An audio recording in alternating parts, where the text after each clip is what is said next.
नमस्कार दर्शकों, बात आज के चैनल के कार्यक्रम खबरदार खबरों में आपका स्वागत है। आपको बता दें कि इस कार्यक्रम में हम आपको देश दुनिया की दमदार खबरें विस्तार में बताएंगे। तो लीजिए आज की खबरदार खबरें।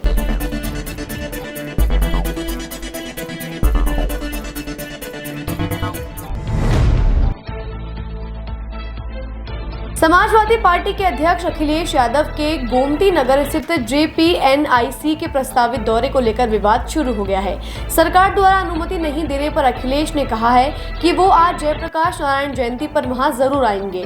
उनके इस फैसले के बाद सरकार ने उनके घर के बाहर पुलिस की तैनाती कर दी है। अखिलेश ने कहा कि सरकार ने ये टीम की बाउंड्री बनाकर कुछ छुपाना चाहा है। सरकार हमें एक महान नेता का सम्मान क्यों नहीं करने देना चाहती है। उन्होंने आरोप लगाया है कि सरकार इसे बेचना चाहती है। कोलकाता स्थित आरजी मेडिकल कॉलेज एवं अस्पताल में एक महिला प्रशिक्षु चिकित्सक से कथित बलात्कार और उसकी हत्या के विरोध में आमरण अनशन पर बैठे चिकित्सकों में से एक की तबीयत ज्यादा बिगड़ने पर उसे कल देर रात अस्पताल में भर्ती करवाया गया है। इस घटना के बाद IMA ने ममता को पत्र लिखा है कि बंगाल के युवा डॉक्टरों को आमरण अनशन करते हुए 1 हफ्ता हो गया है। एसोसिएशन उनके जायज मांगों का समर्थन करता है। वे आपका तत्काल ध्यान के हकदार है। पश्चिम बंगाल सरकार सभी मांगों को पूरा करने में सक्षम है।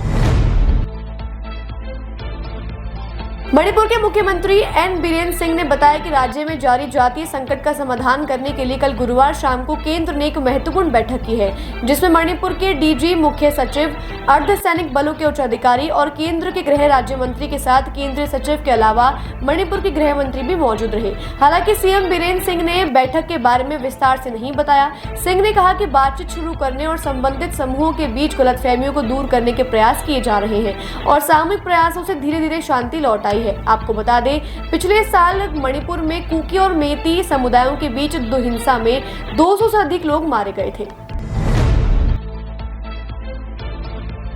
रक्षा मंत्री राजनाथ सिंह आज अपने 2 दिवसीय दौरे पर सिक्किम पहुंचे। राजनाथ सिंह ने भारतीय सेना के गंगटोक में आर्मी कमांडर्स कॉन्फ्रेंस में हिस्सा लिया। इस कॉन्फ्रेंस का उद्देश्य महत्वपूर्ण रक्षा तैयारियों पर चर्चा करना और तेजी से विकसित हो रहे सुरक्षा माहौल में परिचालन तत्परता को बढ़ाना है। वहीं राजनाथ सिंह प्रेरणा स्थल का उद्घाटन भी करेंगे। यह स्मारक उन 22 बहादुर सैनिकों की याद में बनाया गया है जिनको 3 और 4 अक्टूबर 2023 को सिक्किम में आई विनाशकारी तीस्ता बाढ़ में अपनी जान गंवा दी थी। वहीं राजनाथ सिंह कल 12 अक्टूबर को पारंपरिक शस्त्र पूजा में हिस्सा लेंगे और सैनिकों को संबोधित करेंगे। भारतीय जनता पार्टी के वरिष्ठ नेता और केंद्रीय कपड़ा मंत्री गिरिराज सिंह ने हिंदुओं के एकजुट होने की अपील की है। उन्होंने कहा, मैं 18 अक्टूबर से 22 अक्टूबर तक यात्रा करूंगा और इस यात्रा का नाम होगा हिंदू स्वाभिमान यात्रा। इस यात्रा के माध्यम से मैं हिंदुओं को जागरूक करूंगा, क्योंकि राहुल गांधी जैसे नेता हिंदुओं को जाति के नाम पर बांटने की कोशिश करते हैं। उन्होंने कहा, मैं हिंदुओं को यह संदेश देना चाहूंगा कि बटोगे तो कटोगे। अब समय आ गया है कि हिंदुओं को एकजुट होना पड़ेगा। बांग्लादेश में अंतरिम सरकार के आए 2 महीने से ज्यादा हो गया है, लेकिन अराजकता थम नहीं रही है। लूटपाट, चोरी चकारी और हिंदुओं के खिलाफ हिंसा का दौर जारी है। आज अष्टमी और नवमी से एक दिन पहले सतखीरा के श्यामनगर में जेशेश्वरी माता मंदिर में काली का मुकुट चोरी हो गया है। यह मुकुट PM नरेंद्र मोदी ने मार्च 2021 में अपनी बांग्लादेश यात्रा के दौरान भेंट किया था। मंदिर के पंडित ने बताया कि मुकुट चांदी का बना था, जिस पर सोने की परत चढ़ाई गई थी। इस घटना से हिंदुओं में बड़ा आक्रोश है और उन्होंने बांग्लादेश सरकार के खिलाफ प्रदर्शन किया है और चोर को पकड़कर मुकुट वापस कराने की बात कही है। पाकिस्तान के बलूचिस्तान में आज सुबह एक बड़ा हमला हुआ है। आज बलूचिस्तान के डूकी इलाके में कुछ हथियारबंद बदमाशों ने जुनैद कोयला कंपनियों की खदानों पर हमला कर दिया, जिससे 20 लोगों की मौत हो गई। जानकारी मिली है कि कम से कम 10 खदानों पर ग्रेनेड से हमला किया गया है। प्रत्यक्षदर्शियों ने बताया कि हमलावरों ने जाते जाते खदानों और मशीनों में भी आग लगा दी है। हरियाणा विधानसभा चुनाव में हार पर कांग्रेस ने रिव्यू बैठक की है। मल्लिकार्जुन खड़गे के घर पर आयोजित इस बैठक में अशोक गहलोत, KC वेणुगोपाल, अजय माकन जैसे बड़े पर्यवेक्षक मौजूद थे। बैठक में राहुल गांधी चुपचाप सब सुनते रहे और अचानक उठकर गुस्से में बोले, हम हरियाणा जीत रहे थे, लेकिन स्थानीय नेताओं को पार्टी के बजाय अपनी नीति प्रगति में ज्यादा रुचि थी, इसलिए पार्टी कुछ सीटों से पीछे रह गई है और अब भी निजी स्वार्थ को नहीं छोड़ा तो महाराष्ट्र में भी यही देखने को मिलेगा।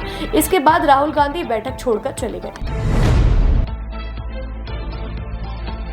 प्रधानमंत्री नरेंद्र मोदी ने कहा कि दुनिया में संघर्षों का समाधान युद्ध के मैदान से नहीं बल्कि संप्रभुता, क्षेत्रीय अखंडता और अंतर्राष्ट्रीय कानून का सम्मान करके किया जा सकता है। मोदी ने अपने संबोधन में कहा, ग्लोबल साउथ के देश दुनिया के विभिन्न क्षेत्रों में चल रहे संघर्षों का सबसे अधिक नकारात्मक प्रभाव झेल रहे हैं। हर कोई जल्द से जल्द शांति और स्थिरता की बहाली चाहता है, चाहे वह यूरेशिया हो या पश्चिम एशिया। पीएम मोदी ने कहा, हमारा दृष्टिकोण विकासवादी होना चाहिए, न कि विस्तारवादी। महाराष्ट्र के पुणे में एक और हिट एंड रन का मामला सामने आया है।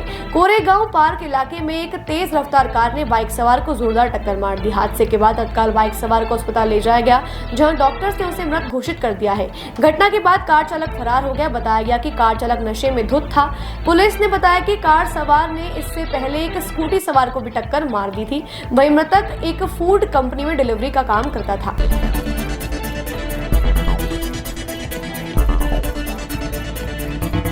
खबरदार खबरों में आज के लिए बस इतना ही। कल नई खबरों के साथ हम होंगे आपसे रूबरू। नमस्कार।